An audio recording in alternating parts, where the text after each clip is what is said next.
the the question that I think might be lurking in what you're asking, that wasn't outright stated, was that are most AAA games cash grabs, and are they bad and aren't that well made in order to make those profit margins really large? And I don't think that's true. I think that the problem is more about development teams and are too big and it's too hard to manage.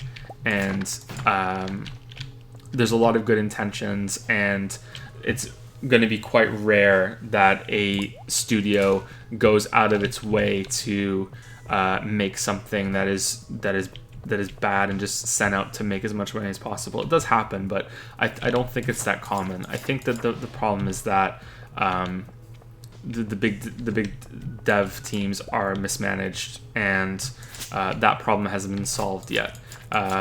The Blood, Sweat, and Pixels book was quite interesting when it came to details about development cycles and how the team that was making Destiny was like given pep talks from Blizzard's team, because they were under the same, Activision Blizzard umbrella, that they were having a lot of trouble developing the game, and they really weren't getting where they're supposed to be. So they would have like Blizzard devs come in and talk to them and give them advice, and here's how you get through this, and that just sounds fucking awful to me. Like holy shit, that must have been such an awkward meeting. And then there was another story about the Halo Wars game that Bungie had to watch this other studio suddenly be given their IP to make an RTS, and they had to watch as they saw it of it being trampled on, and there was nothing they could do because Microsoft owned it, and they wanted to milk the franchise out of more money, and both dev teams wanted what was best out of that, and they were passionate about the projects, but still there was friction there. It was quite interesting. I think that it's important to just remember that everyone involved is still a person, and as well, as much as they might want to maximize profits and be driven by that's not the be all end all in almost every case. It's going to be more complicated than that. I think in 95% of cases, no one makes a bad game or even a mediocre game on purpose. It's just that too much is riding on it, and you get games that try to do everything and therefore end up not really doing anything at all. It remains to be seen if Spider-Man is in that category. I kind of feel like I want to play it some more and see. I'm curious about it, but I just don't have the time, unfortunately. Yeah, I hope that answered your question, Ralph Bugs. I don't know, I kind of went on a journey there. Did Ralph Bugs have a third question? Okay. I love watching you play through dumb weeaboo plots on Twitch. It's super funny and engaging. Are you interested in reading more plot-driven games like Ghost Trick? All aboard the stream train, choo-choo. Choo-choo. Thank you for buying your ticket to the subway train. All aboard. Full stream ahead. Ghost Trick, I watched the Matthew Matosis video on Ghost Trick, but I don't really remember it now because I watched it so many years ago, and that game looked really cool and really interesting, and I'm glad that I've forgotten the video now because I don't think if there were spoilers in that video, I stopped watching the video around the spoiler territory because I don't remember anything about the conclusions or the story or anything like that. So either he didn't go into detail on that, or I stopped watching when he gave the spoiler warning. And that game looked really interesting. So I'm interested in that, but I'm also interested in that, like you say, it's story driven or story heavy, but I'm interested in that also in terms of gameplay. That looked really cool. I think that playing story games or even visual novels on stream can be successful. I think we all experience the story together, and I get to have some comments, and I can do some shitty voices, and it's a good time. I enjoy it. So yeah, definitely something I would like to do more. Oh, we got a star drop. Hold on. What was my favorite thing? I can't remember what I said the favorite thing was.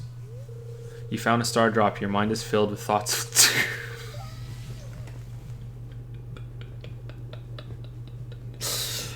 To be but. Your maximum energy level has increased. There we go. There you go. There, it links to Ralph Clogs' question because it's anime bullshit. There you go. I would be interested in that. Valhalla is pretty high up on the vote list right now, and that could be an interesting game. But I think is it Steins Gate or Steins Gate? That's a visual novel, and people say that's really good. So yeah, I'll play almost anything. I'm a big slut for you guys. Like I'll play almost anything. I'm down. There's always something to enjoy. If it's bad, it's going to be hilarious, and we get to poke fun at it. And if it's good, then we all have a good time, right? So yeah, There's very little that I'll shoot down.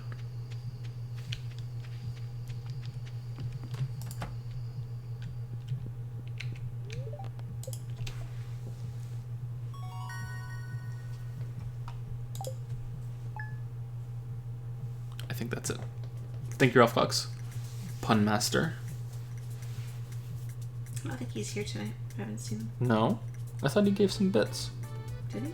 I haven't seen him since. Is it down again? Why is it doing this? Oh, you know why it wasn't doing it last night? Because a game was still running. Anyway, let's go on the next question on Patreon, and we'll turn the laptop on. This is... They gave me a breakdown of the name, so let's see if I can not butcher it. Huime. Oh, is this the person we called Jamie last time? Yes. Okay. It's Spanish, right? It's Spanish, okay. And I still would have got... I would have thought, like, Jaime or something. I wouldn't have thought Huime, so that's interesting for me. I like names. So. Thank you for spelling it out phonetically for us. Thank you for breaking that down for me. Hi, Lily. Hi, Joe. These questions should be quick to answer. Okay. Thank you. Is there any game that, in paper, had 0 odds of being of your liking, but playing it you came to like? Sure. Undertale. Undertale was something that I looked at and went, wow, this looks shit. And, it has the really dated graphics. And at the time, I thought it was turn-based combat, and it was be like Earthbound, and it just looked visually ugly. And I didn't think that it was going to be good at all. And not for me. And I resisted playing it for a long time. And then I played it, and it is, like, no exaggeration, one of my favorite games of all time now. It's just absolutely incredible from start to finish. Really, really liked it. That is the question, right? What I didn't think I like. Yeah, and what you thought, like, on paper. On paper, what I wouldn't like, and then I ended up liking it. Like it, and then you did like it. Okay, so what else? There's got to be another game.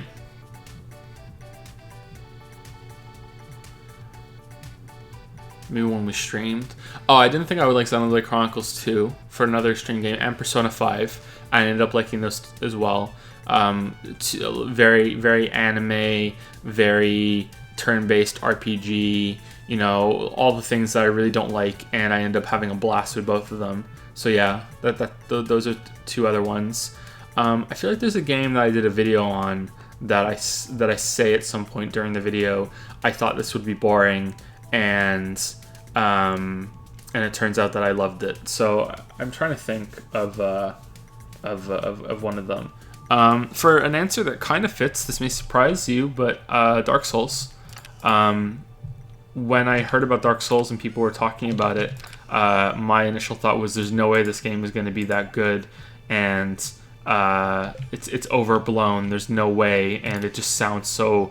It just sounds like a stupid time, and it's going to be like this, oh, it's just difficult for the sake of being difficult, and the combat looks really slow, and it looks really clunky, and then I played it, and obviously I was wrong.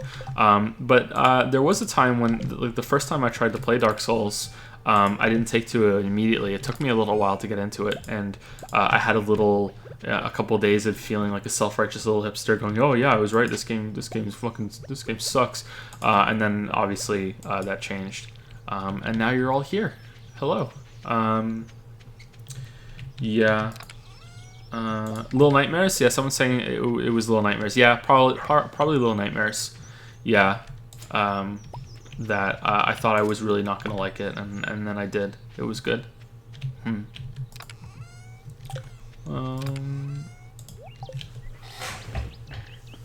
There must be one other. Give me like maybe 30 seconds to think about it. Let's see. Something like that, and I thought, nah, that's gonna be shit. No way I'm gonna like it.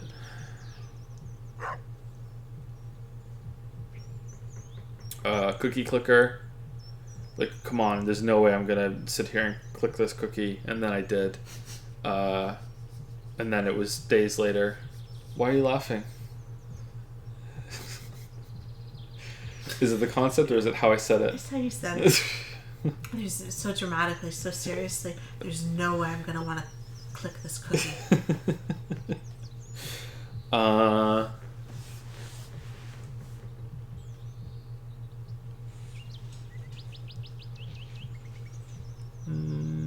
I think that's it. Sorry.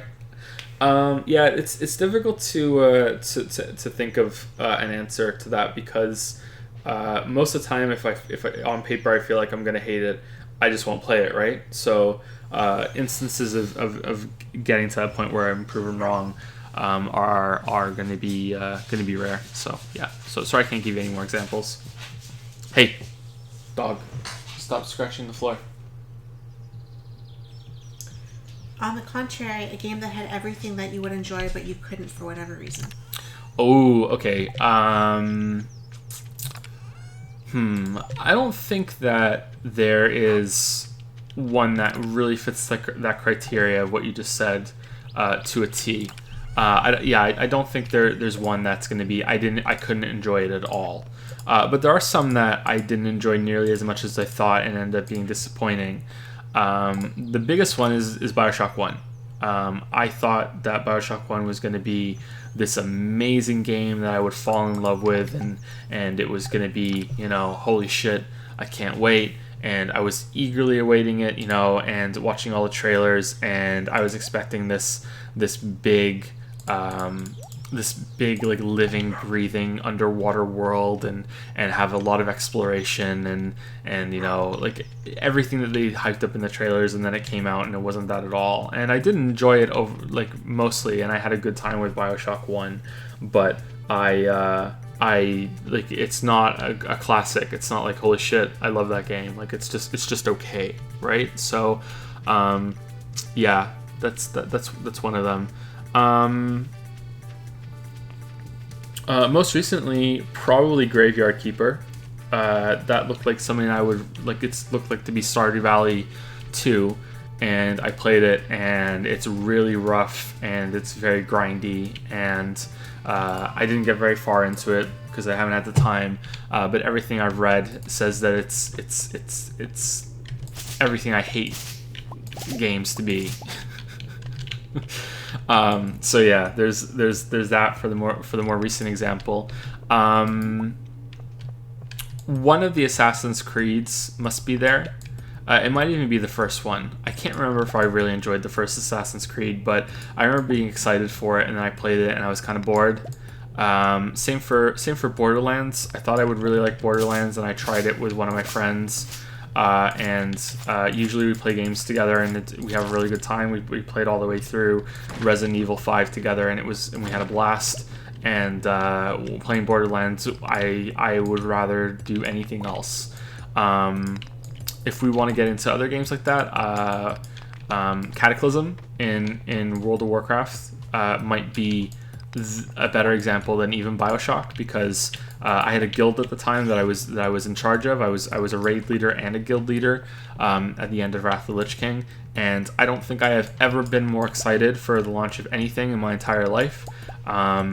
I was so excited that I was afraid that I was going to die before the expansion launched, and I was going to miss out on it because I had, like, apart from Lily, I had nothing else going for me at that time. It was literally my entire life. Was this guild in World of Warcraft, and then it came out, and that expansion was really not that good. It wasn't terrible, but it was really bad. But not only was it bad and one of the weaker expansions, the guild fell apart shortly after that because I just wasn't managing it well, and that was a bad time, and I should have had a great time with that, and it should have been wonderful, but it wasn't. I feel like there's a better example of a single player game. Something I was like, holy shit, this is gonna be so great. This is exactly my thing. Oh, that's it. Because I cheated and I skimmed some of the questions, and I remember seeing this one, and I wanted this example. Pillars of Eternity. I loved the Baldur's Gate games. I wasn't really that big of a fan of Icewind Dale. I liked the story and the characters of those kind of games. So I really liked Baldur's Gate 1, 2, and the Throne of Ball expansion. Icewind Dale was not my thing because it was just dungeon crawling and that was it.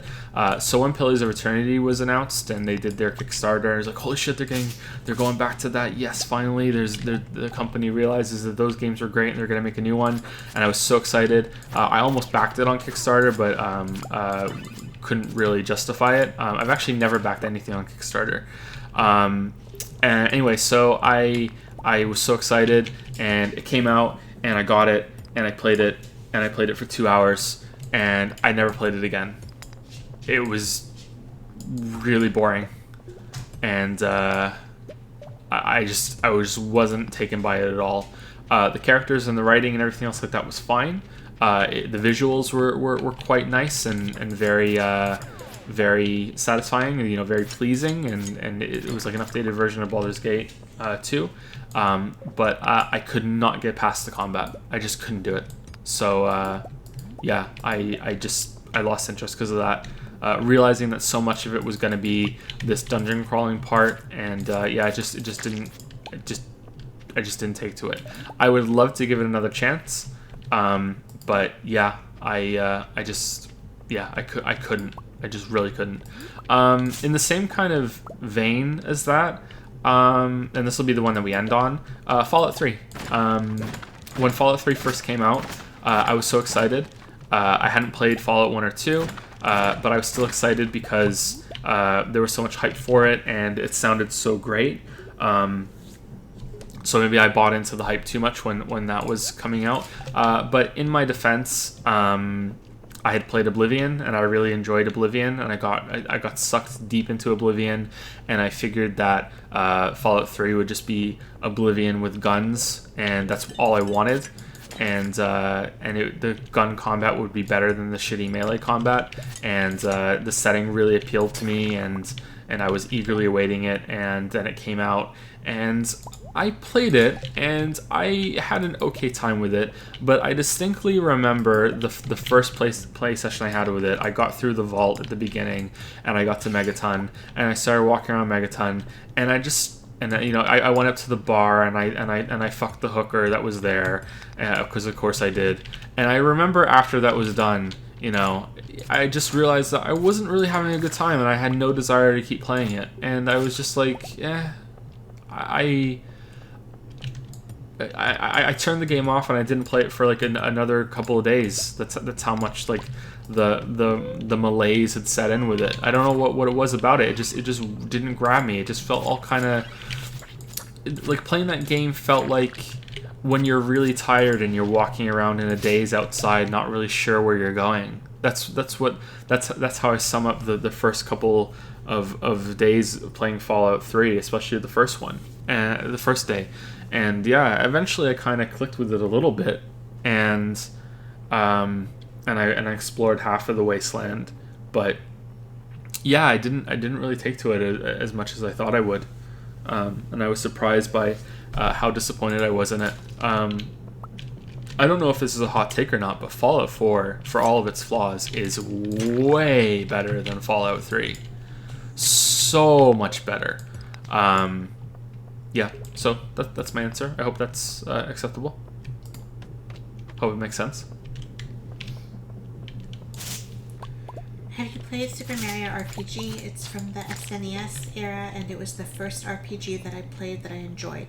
I think even in that time, it gave the turn-based combat system a tweak that made it so much dynamic and player involved. Something that games even now won't do. That's it for now. I hope everything is going great for both of you. Thank you so much. And yeah, fuck yeah, I played Super Mario RPG. Yeah, that game's great.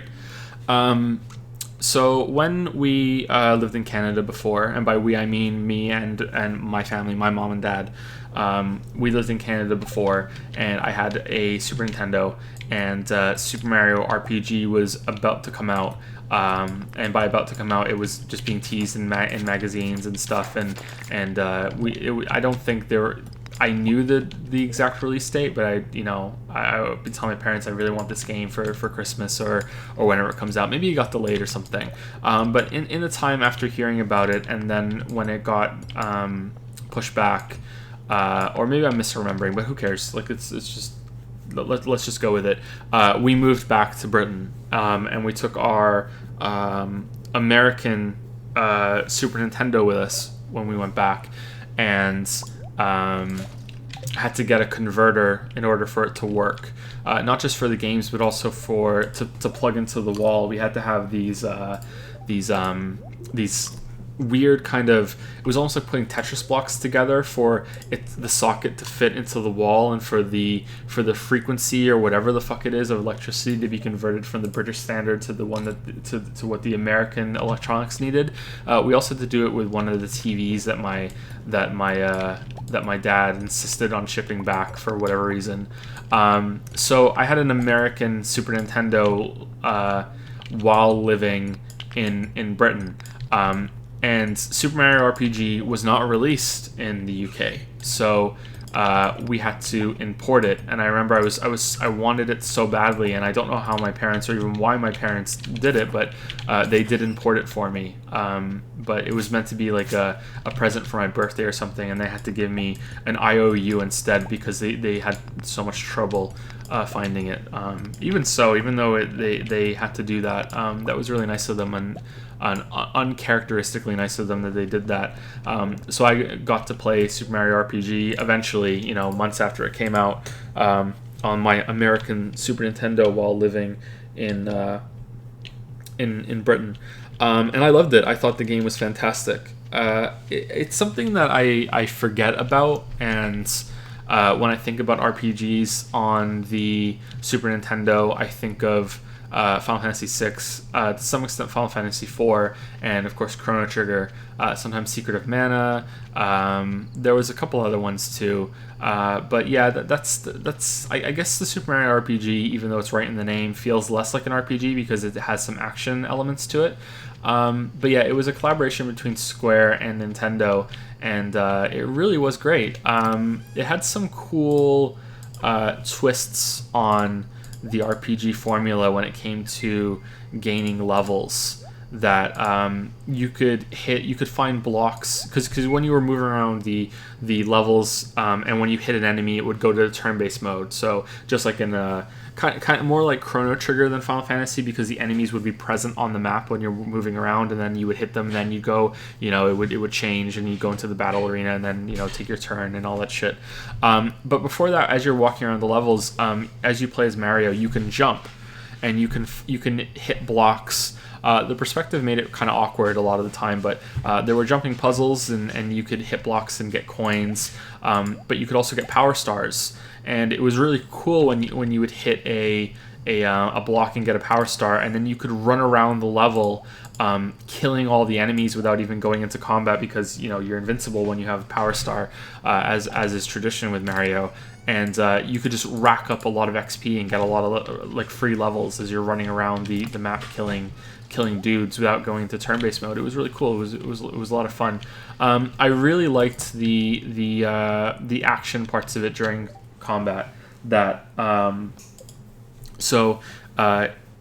Mario had different weapons. He could have, I think he had gloves, mallets, and turtle shells. I think that's the only three kind of weapons he would have.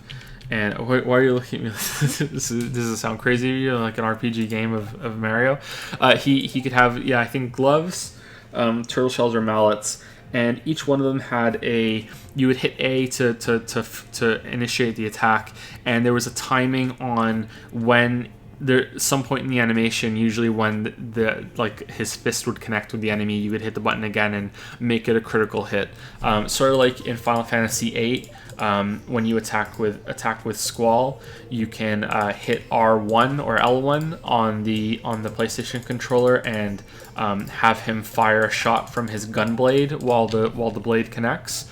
It was like that, and a lot of the special attacks too. The game's version of Magic would have something like that as well. So you could do jump or super jump or ultra jump as Mario, and if you hit Y at the same moment that Mario landed on the enemy, he would jump forever, and you could string combos together. You know, a very simple combo, but yet still you could hit Y at the same time, and you could even get up to like you could max it out at 99, I think, and you could do a shit ton more damage. Yeah, they all had that sort of thing, and I thought that was fun. I like that kind of little interaction with using the just little timing challenges, and yeah, it added a lot. The story was a little bit off. Mallow was kind of weird, and was it Geno or Gino? I can't remember the guy's name. He was an interesting character. I was a little obsessed as a kid that that you could find a way to get Link into your party, because Link is in it. He's sleeping in in an inn that you can find, and you can you can jump on him, but he won't wake up. And I was obsessed as a kid that there was a way to wake him up and make him join the party, but there isn't. There's no way to do it. So yeah, Samus is there too. Is she really? I never saw Samus. Where was Samus? Maybe I didn't know who Samus was enough to recognize Samus. But yeah, and it was fun. In the game, Bowser joined your party. Yeah, it was really cool having that. Yeah, it was a very strange Mario story. And it had a surprising amount of pop culture references. It was good. Overall, it was very strong. I liked it. Very good game. I highly recommend it.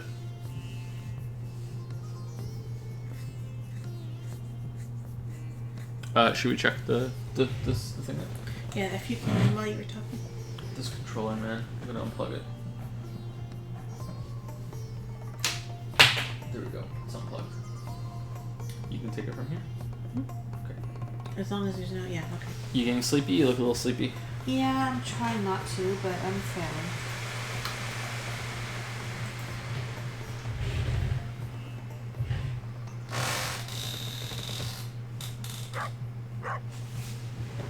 You remember Samus being asleep in a bed at some point, but you can't remember why, when, or where.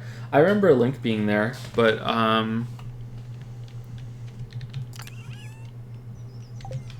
maybe it was Samus and I'm completely misremembering, but I don't think so. I'm pretty sure it was Link. That game was cool. It was fun how they adapted the Mario world to the RPG setting. It was fun. Anyway, sorry. Go ahead. Thank you to Normie too. Thank you, Normie too. Thank you to Derelict, I think. Derelict? Maybe. I always thought it was spelled differently, so maybe it's not. Maybe you're right. Who resubscribed with Prime for 11 months. Thank you very much.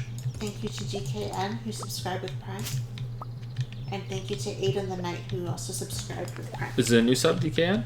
Yeah. Thank you, DKN. Welcome to Prime Time. DKN's been here for a while, right? Yeah, Last streams? Yeah. Thank you so much. And who was the last person? Aiden the Knight. Aiden the Knight? Yeah. Thank you so much. Thank you. Are there any questions from chat real quick before we go back to Patreon? This was asked before. Of the games that you know you're going to be playing, which do you think you're going to like the most? In the near future, probably Witcher 3. I think I'll enjoy Witcher 3 quite a bit. The only expectation I have of Witcher 3 in terms of something that could go wrong is that it just needs to have better combat than Skyrim. I'm expecting that the world will be engaging and the writing will be good. Everyone says that the writing is good and there'll be a lot to enjoy there. I'm not worried about that at all, but I just worry that the combat is something I'm going to have to tolerate like I did in Skyrim. So I just hope the combat is... it doesn't have to be fantastic. I can live with it being subpar compared to a lot of other games because there's a trade-off to the big open world that comes with it. But I just want it to be better than Skyrim. So I'm hoping that that's the case. But yeah, I think Witcher 3 is what I'm looking forward to playing the most. This was also asked before. So as someone who is a casual writer, writes stories in my free time, do you think it would be a good idea to casually look for a book deal to get some of the stuff I've written down published and turning it into something where it makes some profit instead of sitting in my Google Docs collecting dust? Asking after hearing how much of a nightmare you made it sound getting published. Well, some people have different experiences, and if you haven't self-published anything, then maybe they will look at you more favorably if my pet theory is correct, but I might be wrong. But I definitely think it's worth a try. Just send it out to a few people, a few agents. It's like the worst is that you just hear a no, right? But it has to be finished. Agents don't take works in progress. At least they didn't when we were trying. Not that we tried to pass off something, a work in progress to anybody. Just that's the information that we discovered as we were looking through it. It's different for nonfiction. In fact, for a lot of nonfiction projects, you don't even start until you have the deal. That's what you get first. But that's not always going to be the case. The worst that's going to happen is that you get a rejection, right? Or no answer at all. But yeah, look into it and see what you think. Like, you might have a different experience. Someone might say yes. Right? Different type of books, maybe too. Yeah, it happens all the time, right? There's always new books coming out, so clearly it does happen. Yeah.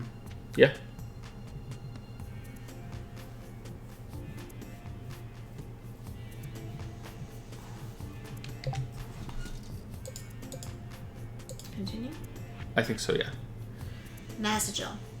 Hey, Nazagil, how's it going? Short ones. Any plans to try out Hollow Knight's new DLC? Maybe stream it? Wink, wink.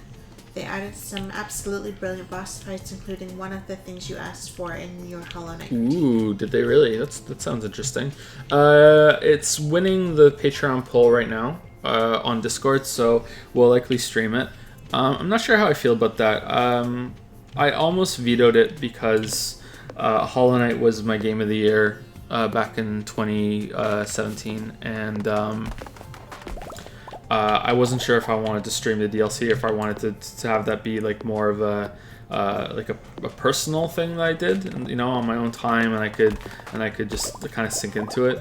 But I decided not to veto it because it just didn't feel right. I'd already vetoed some other games, so I let it go through, and it looks like it's winning. So we'll probably end up streaming it, I think, and that's okay. It's not the end of the world. So we'll see. But I'm really interested in playing it. If it were up to me and it wasn't winning the poll, I might have waited until the paid expansion came out that they're supposed to be working on. But it's okay to play it early, especially now that I've learned that the last DLC that they added is very substantial and it has a lot of content in it.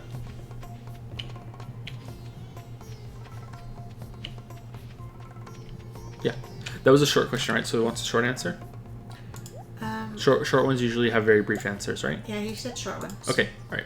Good. All good. These ones are not short. These are separate. Okay, there was only one short question? Only one short one, yeah. Okay. I've noticed that you have been more self-aware in your recent videos. Things like, I've been so negative, let's be positive for a while. You might think that this is nitpicky, but it's really not. Seems to become more frequent.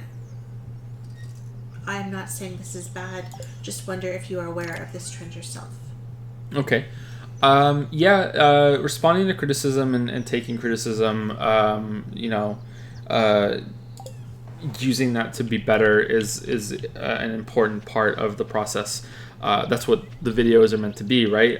It's not that developers are going to watch the videos or to be expected to watch them, but in many cases they do. But it's that doesn't have to happen for it to be worthwhile. But I think I would be a dirty hypocrite if I ignored any feedback that I had, while my job is to give feedback to about the games that I'm playing.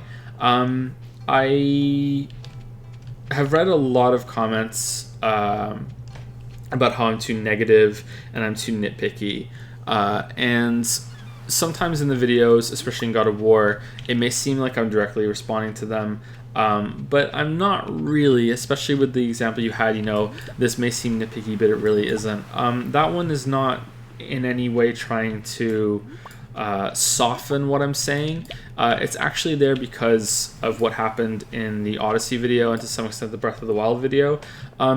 I've found that if I ever say the word nitpick in a video, that many people will latch onto that as a way to dismantle the rest of the video. So if I admit that one thing is a nitpick, therefore the whole video could be a nitpick. So all I do is nitpick and the whole video is just nitpicking, therefore it can't be good criticism. So I will see major issues that I bring up and I spend a lot of time with in a video, such as the way that damage is calculated in Breath of the Wild, be dismissed as, oh, well, that's just a nitpick like the rest of the nitpicks he was talking about in the video. And it's like, whoa, hold on. Yeah, there was a nitpick earlier, but this one isn't, so that kind of comment is meant to pull that back, like and get rid of that perception that, oh, well, this is just yet another one in a string of nitpicks. It's not fun being the guy that is known as, who shits on everything. There was a comment I read recently, I think it was on the video itself, about how, oh, wow, Joe hates games, so if he really likes God of War, it must be really, really good. And it's like, I really don't hate games. I love games so much. That's why I do the channel, these comments come from a place of strong love for the medium, and in particular the game that's the topic. That's where it's coming from. And sliding some comments like that into the video doesn't really cost me anything, and it kind of tries to point out, hey, don't just think because I'm being negative right now that's all I really care about, and there's more to it than this. Don't just call me Eben Niebuhr, try and read between the lines, to quote a song, Yeah. I don't know, maybe it's a flawed idea to even bother trying, but I'm not gonna write the videos and do the streams and pretend that I don't ever see comments or stuff being said in chat or on Discord or on the videos themselves. I saw something today on the Spider-Man video, and sometimes I respond, sometimes I don't. Usually I don't, but I'm not going to pretend that I don't have any response to those comments. But maybe I shouldn't. Maybe I should pretend, but I don't think it's a good idea. Like, I'm still human, right?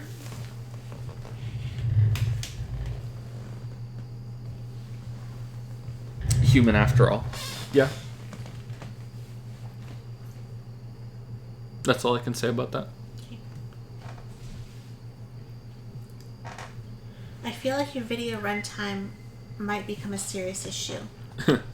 If a linear game like God of War 2018 needs a 3-hour video, I can assure you The Witcher 3 alone can be a 5-hour one.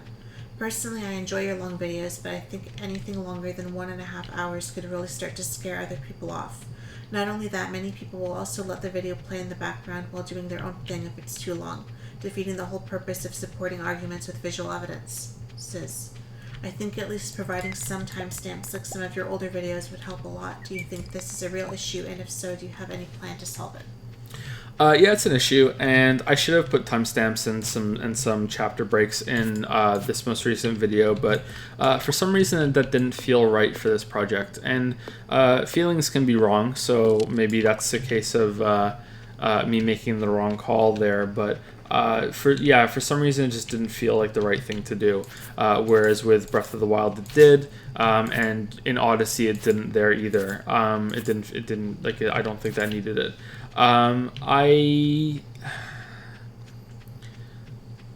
really focus on flow. I say that a lot on these streams. That's what I want there to be transitions from topic to topic that happen without you noticing it. That's what I try to do.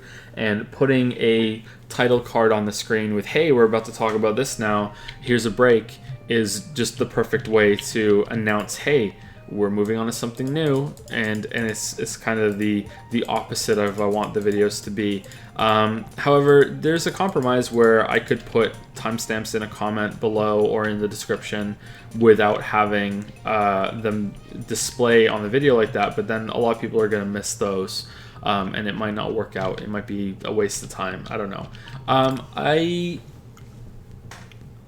will likely be making the Witcher video as a series instead of one big thing. So the Witcher video will be, it's still going to be uploaded together as one long thing, but the Witcher video will be 1, 2, 3, 4, 5, 6 videos in one. And it will likely be structured in that way. So the 6 videos will be a video on Witcher 1, a video on Witcher 2, a video on Witcher 3, a video on the DLC, a video on the books, and a video of comparison between the 3 games and maybe the books as well. So that will be the 6 videos. That will be the Witcher series. That will all be wrapped into one. So that makes 6 somewhat natural breaks, but that's me speaking before I've even begun writing it. So it's likely that I will want to talk about Witcher 3 at a little bit at the beginning while I'm talking about Witcher 1 and make some comparisons between the games then and there. But I also am worried that I won't be able to juggle all the information. So I've described writing a script and writing a book as well as a self-induced madness. And self-induced madness is mental juggling, which is when you are keeping so much information in your head. It's like an overclocked CPU. It's like, okay, well, I need to remember this, I need to remember that, I need to remember to make this point, and you can plan it all out, but I find that it's much better to just keep it all in your head and really, really have it there and readily available. And with long projects, that becomes more and more difficult, and I worry that it's not going to be difficult for the 3 Witcher games plus DLC. I worry that it's going to be impossible, that I will cap out. And I'm not saying it's impossible for anyone, I'm saying it's going to be impossible for me.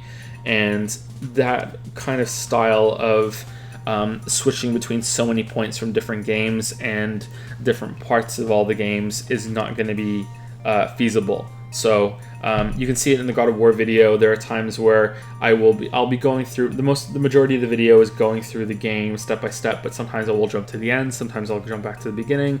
There's a point here that I make right now that I need to reference later. We'll come back to that.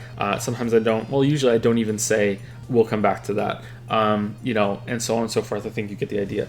That might not be possible for 3 games as long as all the Witcher games are, plus the books. So it might have to be structured more as here's video 1, video 2, 3, 4, 5, 6, and I will try my best to do comparisons as we go. And if that's the case, yeah, there'll be easy scene breaks, but there's going to have to be some sort of breaking it apart anyway because it's just going to be too long. Maybe once every 30 minutes or something might be a good idea, but that can be difficult to write. But yeah, structure is definitely something I'm going to keep in mind for a project that big. And going forward, anything longer than an hour should likely get title cards and some attempt at splitting out the video with stopping points. But to end the answer with something that you said, which may surprise you and other people listening to this, a lot of people watch the video, and I don't mean it has a lot of views. I mean a lot of people who click on the video do sit and watch it. They don't just listen to it in the background. This was made really apparent with the God of War video, because as I was putting it together, I was worried. I'm doing all this work with fancy video transition, scene transitions, and in the past I've done a lot of work with video examples. I've also done some kind of slick scene transitions that people haven't noticed in the Hollow Knight video and other ones like it. Usually there aren't many comments pointing that out, but in the case of early on, in the Subnautica video, there's a transition that was really nice. And in this one, I really tried very hard to add as many of those as I could possibly could. And the response has been overwhelmingly positive and shows that a lot of people do sit there and watch the whole thing actively, which was surprising and was really good to learn. So I'm glad that I put all the effort in. Yeah. So it will be an issue for longer videos, but if I can have good breaks and pace it well, I think it'll still be worth the time to put all the visual effort into it.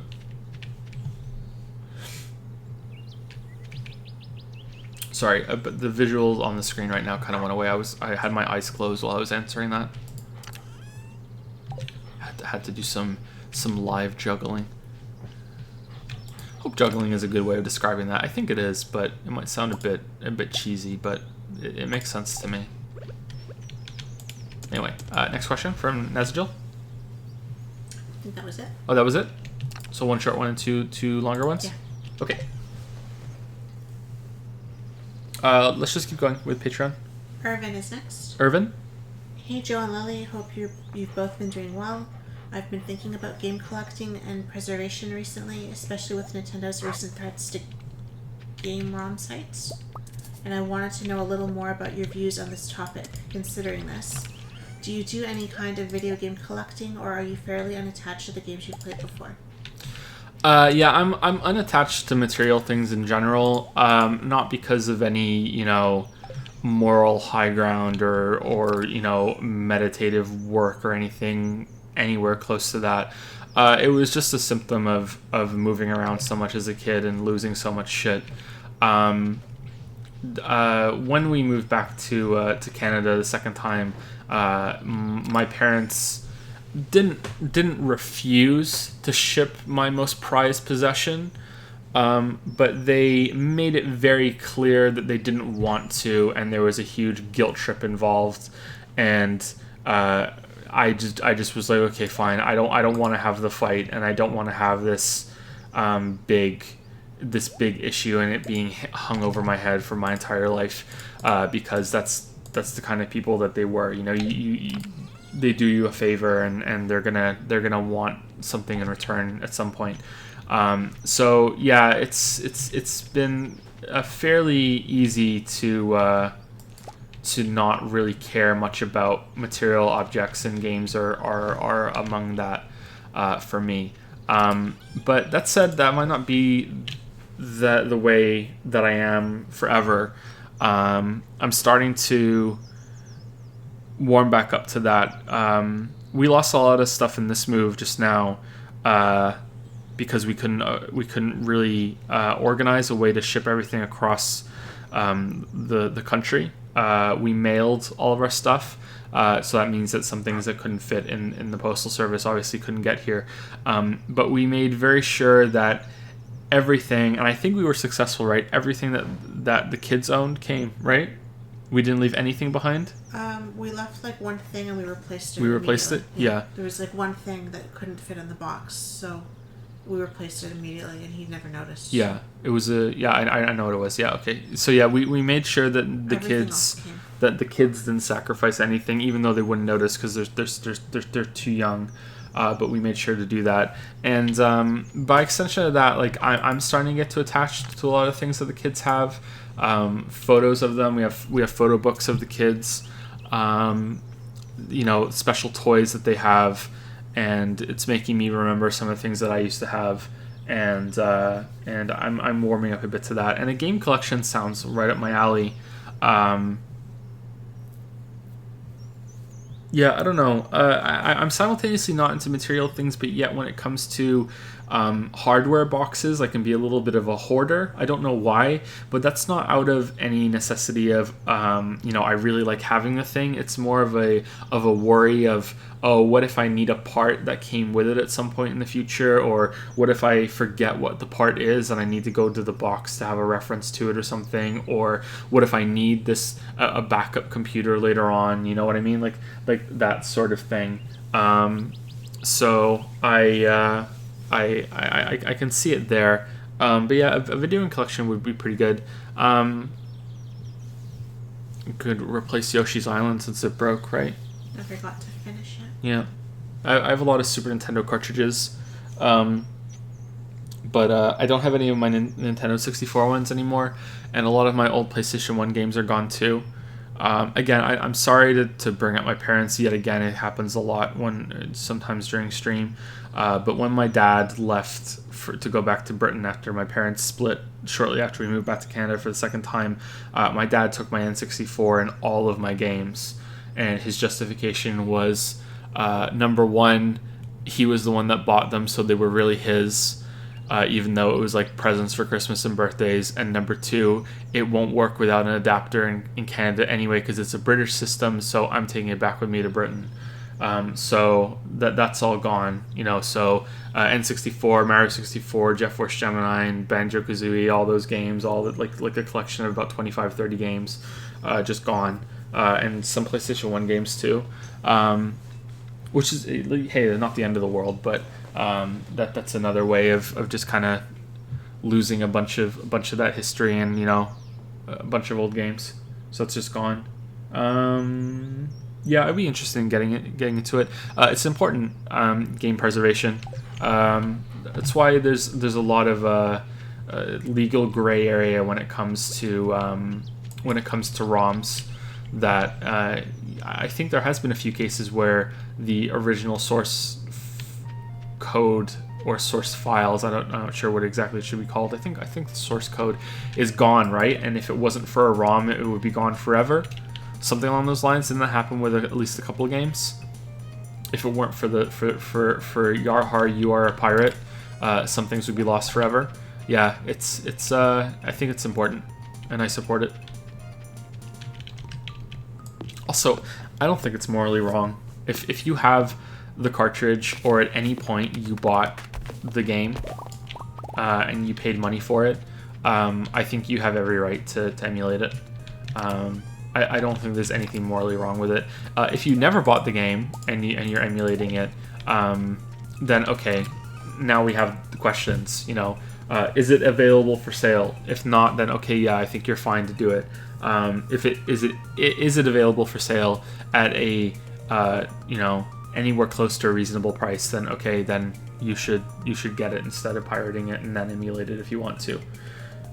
Yeah, that's where it gets a little complicated. Yeah. Anyway, okay.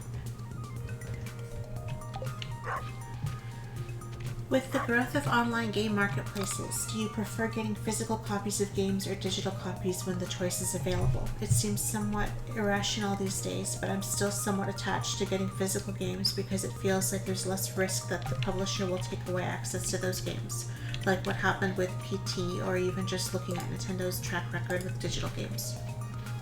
Yeah, I'm pretty sad about PT that I never got to play it. There must be a way, right? Maybe eventually I'll find a way to play it, but yeah, I didn't have a PlayStation 4 at the time, and it was gone, I think, when I got one. That's a real shame. That's the fact that the whole game was canceled too is an even bigger shame. That could have been really cool. Yeah, I think I prefer physical versions too. I like having something to hold. When I was a kid, I used to, whenever I would get something like a new game, I would open the box and I would read the manual, and I would have a lot of fun reading the manual. There's something really nice about it, and you get to hold it in your hands. I don't really buy physical copies anymore because it's often too much work. I have a physical copy of God of War. but I didn't buy a physical copy of Spider-Man. I didn't buy a physical copy of Persona 5. I didn't buy a physical copy of Odyssey, but I did buy a physical copy of Breath of the Wild. It's going to depend on whether or not I think the game is going to get to me on launch day, or if I can get to the store and get it on launch day, and if I'm going to be on a schedule that allows that, and also if getting the game is so time sensitive for a video or a stream, if I think I'm going to be able to get there and back, so it's a bit more complicated, but by and large I prefer physical games for consoles, but PC I'm more open to just using Steam. I put too much trust in Steam, and in my head, even though there's a little voice saying even right now, Steam could go down one day and you might lose everything. In my head, Steam is monumental and isn't going anywhere. It's nothing bad is going to happen, even though in a decade from now that's probably not going to be the case. It feels pretty secure to me, and I don't worry. I have some games on Good Old Games instead of Steam. Yeah. So I don't know. Someone in chat is saying that physical release of games is usually just a disc with a Steam code on it, and I don't know how that works for if you want to try to install it later on if Steam ever went away. I don't know how that would go, but yeah, by and large I prefer the physical releases. It was nice having cartridges for the older consoles. There's something kind of romantic about cartridges compared to CDs and DVDs. Something more, obviously they're chunkier and it's kind of more fun. It feels more like a toy than a disc does. But I don't really go in for special editions and everything. But that might change because the Switch version of Undertale has a cool special edition, and I don't even know if there are any left. Maybe I've already missed the boat on that, but I think I might like to get that. It has a songbook with it, I think, and the special edition of that looks really neat. Finally, yeah, thoughts about Nintendo are pretty bad when it comes to their online stuff. I'm fairly certain at this point that I've bought Mario 64 like 4 or 5 times. And there must be some Zelda games that I bought multiple times too. And I don't know if they're doing it on purpose. Maybe they are, that they can pretend to be, old people. And when I mean old people, I don't mean me and Lily. I mean actual old people that are 70, 80, and maybe even older than that. Old people know that they're wasting your time when they start talking to you and go on long stories that go nowhere. They're fully aware of what they're doing. It's a game to many of them. How much time can I waste of this person, and how polite are they going to be before they call me out on it, and how many times are they going to try and wriggle away before I graciously end the conversation. They know what they're doing. And the same can be said for Nintendo. Nintendo knows what they're doing. At least I think so. Our online system's bad. We just don't know any better. Well, at the same time, because your online system is bad, hey, we're buying your game, digital version of your old game again and again on every single console because you still haven't found a way to make that happen. Between systems. Where's the account? So yeah, that's what my guess is. It's just a way to wrangle more money. And in the case of the NES Classic and the Super Nintendo Classic, it makes sense because the console is part of it and it's hardware that works. But in every other case, come on, fucking hell, yeah, really really bad. You know what game's still good though that I played on the Virtual Console somewhat recently? Star Fox 64 still holds up. And I don't mean the one on the 3DS. I mean the N64 version. That still holds up. It actually looks pretty good still. It really is. It really is good. If you never played, I recommend it. How could they not make another one that was that good? What the fuck have they been doing? Anyway, sorry. Next question. What is your opinion on playing games on original hardware? Do you think there's any merit to trying to play games on CRTs in order to minimize latency and get the intended visual presentation, scan lines and all? or is it enough to just be able to run the game on an emulator? Or what is your approach when you try to play older games in the modern age? Thanks for your time, and I hope those questions weren't too weird. I still get chills whenever I look up the price of the Framemeister XRGB Mini. I don't know what that is, but I get the intent behind what you're saying. No, these were good questions. These were cool questions. I think there's definitely something to be said about trying to play games on the original hardware and the way they were meant to. The limitations are usually worked within and acknowledged from the time that the game or movie or whatever originates from. I do think that emulators by and large are fine, and you are going to get enough of the experience that it's acceptable. But if you can get an old TV and you actually can play on the hardware with an original controller, it works so much better. You're getting a much better experience. Recently, Lily and I got USB Super Nintendo controllers that were made by a third party, and they feel pretty authentic, but there's still something just ever so slightly off about them, especially the D-pads. The D-pads are just a bit loose and they don't feel the same way, and just that is enough to kind of throw you a bit, and you're missing out on something when it comes to the original hardware. I think that sort of stuff is important. So yeah, I think that you should take, if it's possible, you should put the effort in and try and play them close to the original intention. When it comes to playing games for videos and recording examples, sometimes if I can and everything's set up, I will use a virtual console version of a game instead of an emulator, because it just tends to look nicer. Nintendo knows better than I do when it comes to emulator settings of how things are meant to run and meant to look, and usually they're much more faithful than I can get. But sometimes I've had to use an emulator, and I fuss quite a bit over how to properly get it working. Should I try and resize the resolution? If I do, it can't look too obvious, but still people complain. The clips of Mario Sunshine in the Odyssey video are not 100% faithful, but they still aren't stretched that badly, but still people noticed and pointed it out, and they were pissed, whereas I thought, okay, I think it looks better this way than it would if there were black lines around the video. Super Nintendo games and NES games are arguably harder because if you have a filter on, or if you don't have or if you don't have a certain filter on, it can look really wrong. It can look warped and too clean and just too blocky even, and it's just really, really bad. So usually I fuss with the settings until I get it right, and sometimes I'm still not happy with it, but overall it's okay. Yeah.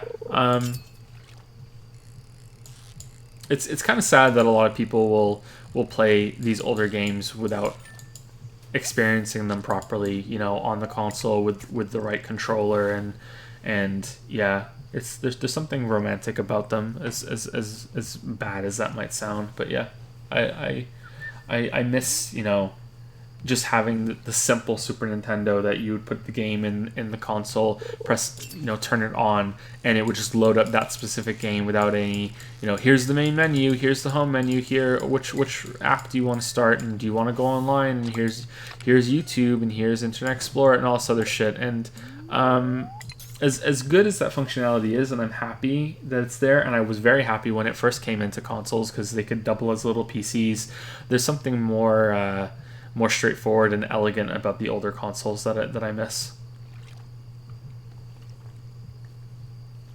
I'm old. I'm sorry.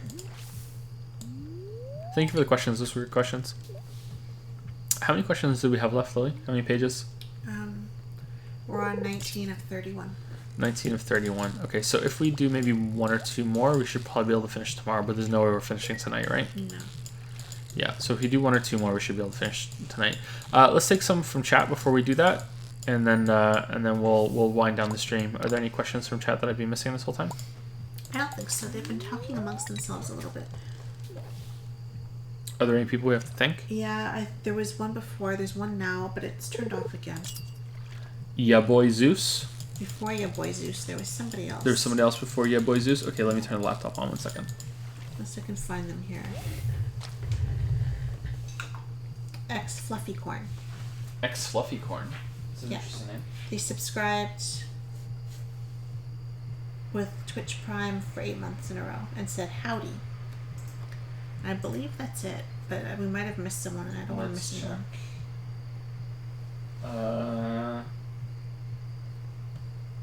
Aiden the Knight. You said thank you to Aiden the Knight, right? Yes. So we have to say thank you to Substrate Oh, I missed them, yeah. for the 50 bits. I love the in-depth coverage that I feel I can't get anywhere else. Keep up the amazing work. Thank you, Substrate. Hopefully you're still here. That was 20 minutes ago.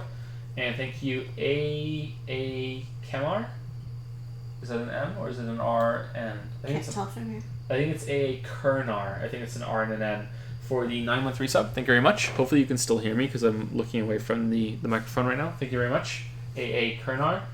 Thank you, X Fluffy Corn, for the 8-month resub. Thank you very much. Howdy, right back at you. Reach for the skies. Thank you so much. And Ya Boy Zeus, thank you again. Welcome to Prime Time. Ya Boy Zeus, thank you, thank you. So, is there anything, anything from chat that people would like to ask real quick before we move on to the last Patreon question for the night? This was said before. Hey, Joan Lily, Jack S here. Thanks for answering my questions yesterday. Really made me think about more of what I asked. Plus, just beat Spider-Man was not worth it. Really, everyone's raving about it on Twitter. Wow. Well, I'm glad that you enjoyed the answers, and I'm sad that you didn't really enjoy Spider-Man. What is your favorite kind of cheese? Marble mix of cheddar and mozzarella, right? Mm-hmm. Sorry, I had to check with my handler there. Any plans for videos and games you streamed other than the Messenger?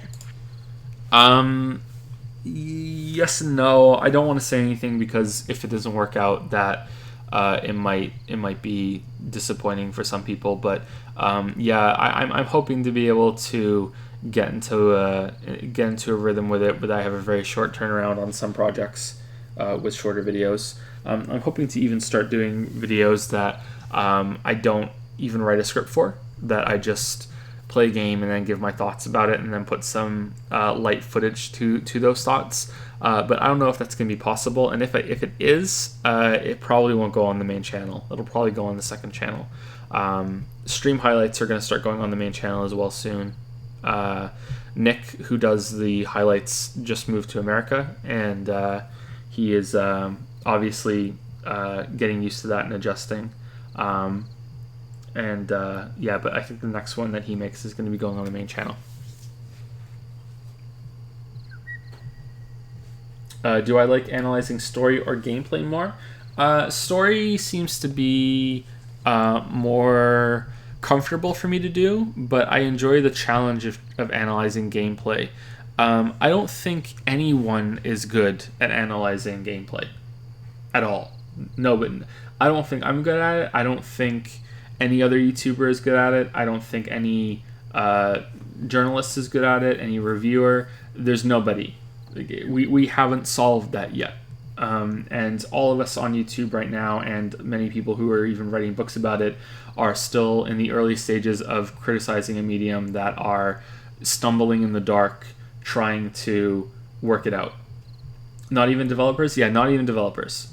Yeah, not even developers. There's no one that has, well, maybe there is somebody and their game or their book or their whatever isn't out yet, but I don't think we're there yet as a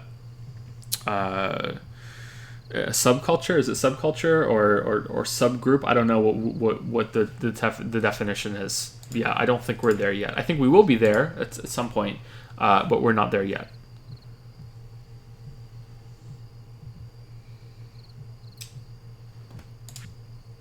Yeah, Vesty, I don't know if yours went through or not, but you're not on my list. So if you did sub, thank you very much. And if you didn't sub, then... Vesty sub and it's not there? He said maybe it didn't go through. Sorry, Vesty. Our thing doesn't always work that well. Sorry about that. Thank you very much for the sub.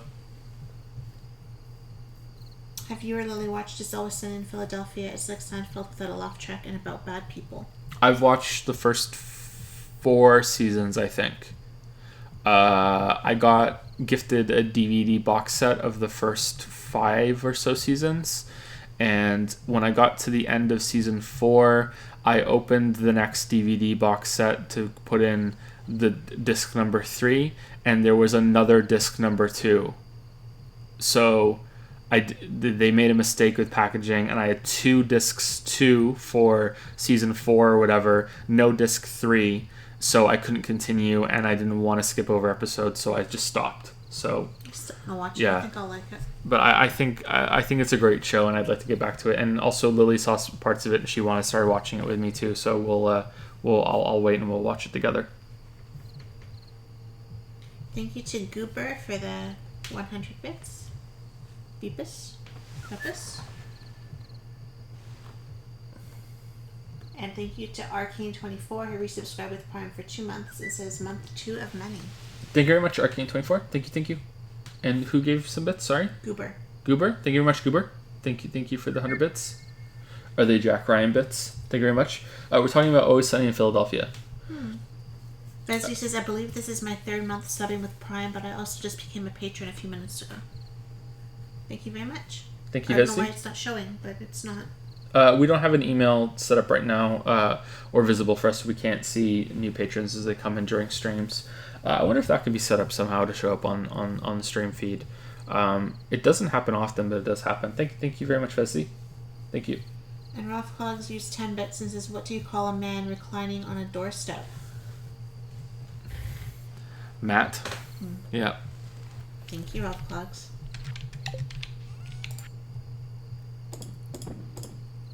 What do you call a man that has a lot of bad jokes? We're in Canada. We're not in the U.S.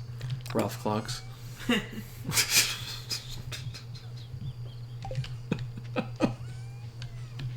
have a good one eventually.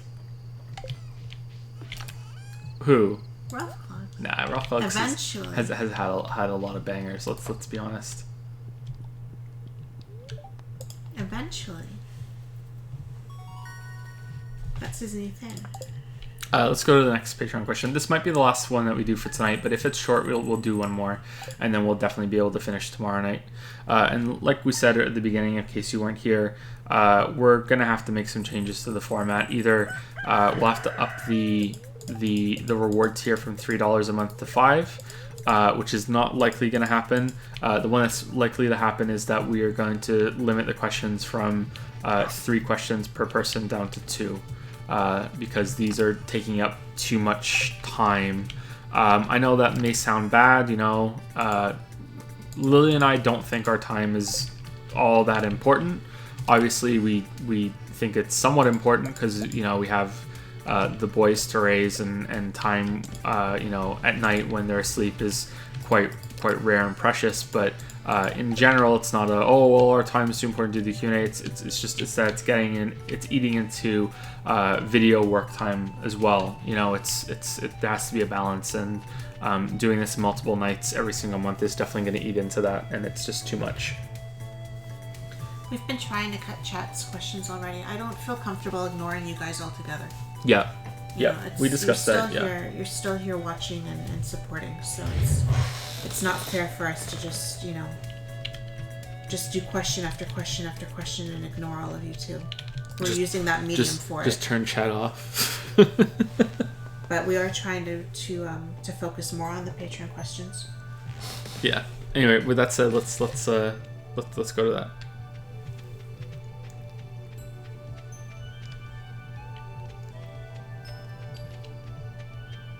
And Falzar, I did see, but lo siento, no habla español, so I'm not going to understand your question. Well, you're getting really good at French. I'm impressed. All those lessons are paying off. Yeah, my French is impeccable right now, right? Impeccable. Is that a French word too? Impeccable. I don't know. I don't know how you say it in French. Do you want a poutine? Maybe.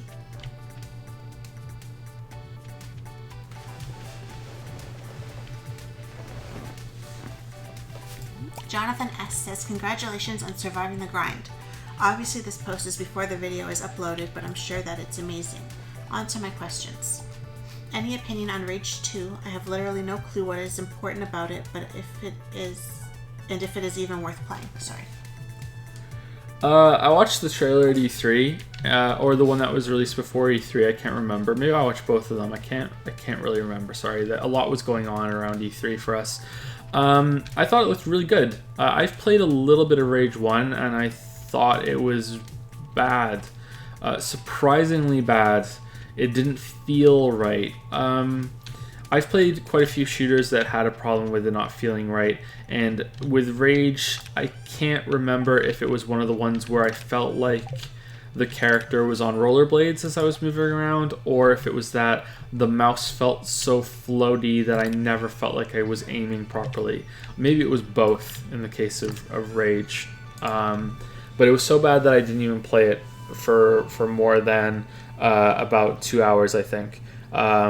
Which is a shame because it looked very good, and it was a neat setting, and it had the car combat, which looked fun. But yeah, I didn't play it for very much. Rage 2 caught my interest and made me think that I'm probably going to play it, even though I didn't take to the first one, because it looked like Doom, the new Doom. So yeah, I'm down for that. I'm down for Doom Eternal even more. But yeah, it looks pretty good. There seems to be quite a bit of mobility options.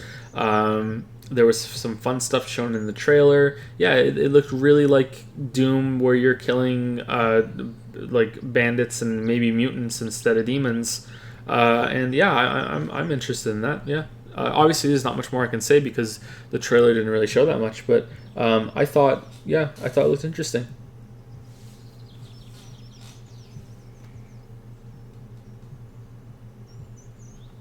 Sorry, that's all I can say about that. When is it coming out? Does anyone chat know? I guess I shouldn't ask that because it's gonna be a while for delay. Maybe I can look it up. Hold on. Rage 2. June 2019. Oh, that's further away than I thought. Okay. All right. Well, I hope it's good. We'll play it. We'll stream it. I really need help in Dark Souls 3. It's my first Souls game, and I want to die every second, but I love the challenge. I'm currently stuck on Aldrich, who I should beat in the Devourer. Who I should beat in the next day or so because I'm getting so close. Do you have any advice for the rest of the game? Thanks.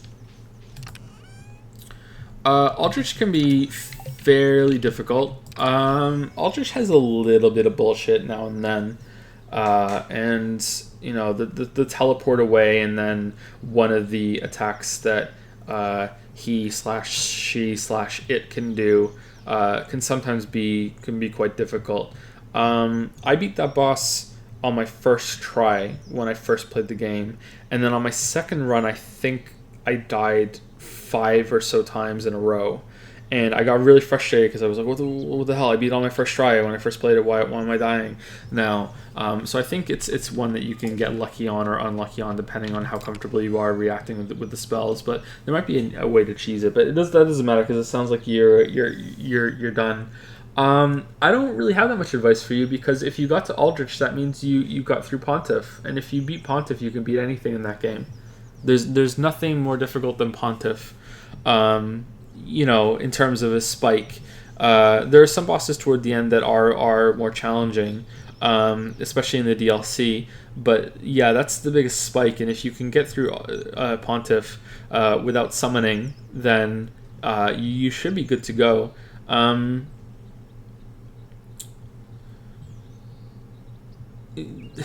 Well, the advice I can give is that if you're using a shield, you should probably drop it and learn to properly roll and have the extra damage of two-handing whatever the weapon that you like. Also, don't listen to people that say that the longsword is the best weapon in the game. That might be true for PvP, but it is not true for PvE. Not everyone. Why do I always say everyone? Many people criticized me in the video on Dark Souls 3 that I was using a longsword. I like the longsword weapon a lot. I use it in all 3 games. It's just the weapon I prefer because I like to be very mobile when I fight in those games. And everyone was like, oh, you use the noob weapon, it's so easy, you know, it's the best weapon in the game, what the hell. So when I played the game again for the DLC, I made a point to use great swords, and the game was so much easier with the bigger weapons because you could trade hits with bosses even, and you would do a big hit of damage when they hit you. Whereas if you do that with a longsword, it's doing a fraction of the damage that the giant sword is doing. And it was so much easier to just kind of just plow through bosses. Like the increased damage is just so fucking good. My favorite was I think the Great Wolf Sword that had a cool sword art where you do like an anime spin in the air and it does a lot of damage. That was really fun. I really liked that one. That's probably my favorite weapon in the game now, even more than the longsword. I suggest that you look into that. If you've gotten this far, you probably are dodging a lot already. But Dark Souls 3 is a dodge game more than a block game. Dark Souls 1 is built for shields. That's like Miyazaki even has said that it's built for shield. You're meant to use a shield. You don't have to, and it can be fun to not use a shield, but it's built for it. Whereas Dark Souls 3, in my opinion, is definitely built for dodging rather than using a shield. The shield can still be worthwhile, but I think that you will, after a learning period of getting used to dodging more than blocking, that you will have an easier time. You'll have more damage throughput and more uptime on the boss. Yeah, that's my recommendation. But yeah, don't get anything spoiled for you either. You know, like I almost said some names of some bosses while I was talking just now, but the best part about Dark Souls is discovery more than the combat. I think the combat's very good still. Neo is better, and I think Bloodborne is better than Dark Souls. But the discovery is the best thing about it. Enjoy that. I wish I could wipe my memory of the original Dark Souls and play it again. So many cool moments. Sorry, Lou. Okay. I won't ask you about Drive again, but instead I'm curious about a book that you have read before which made you as angry as the movie Drive did, or at least sort of close. Cheers to getting the video done, and hope all is well. I don't think there is one. I mean, I've even read Twilight, but I knew going in that what I was getting in for. So it didn't really make me angry. There were parts of the Da Vinci Code that made me kind of like, really, this is the book everyone's raving about? What the hell? You know, it was kind of disappointing. I didn't really know what I was getting in for with that. But I don't think it made me angry.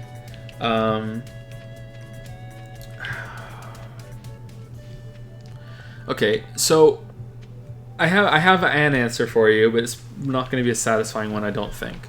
And I know that there's at least one person who really, really loved this book, and we've spoken about it once before in stream, and they might be here. And if they are, I apologize that I'm about to say, the following words.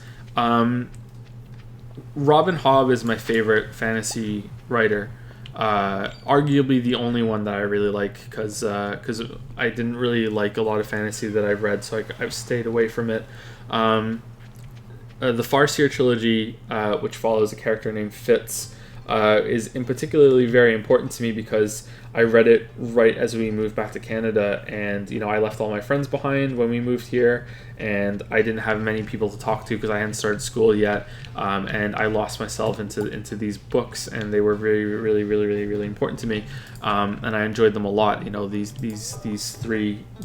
first trilogy, and it just so happened that after I was done with those books, I didn't know that she was currently releasing the next trilogy in this series, and because I was reading them years after the fact that they came out, and now I had suddenly another 3 books to read, and they were just as satisfying. Maybe they weren't quite as good, but they were still, a continuation of this character, and in some ways they were better, but overall I would say they were a little bit lacking, but I still really, really enjoyed them, and they were special.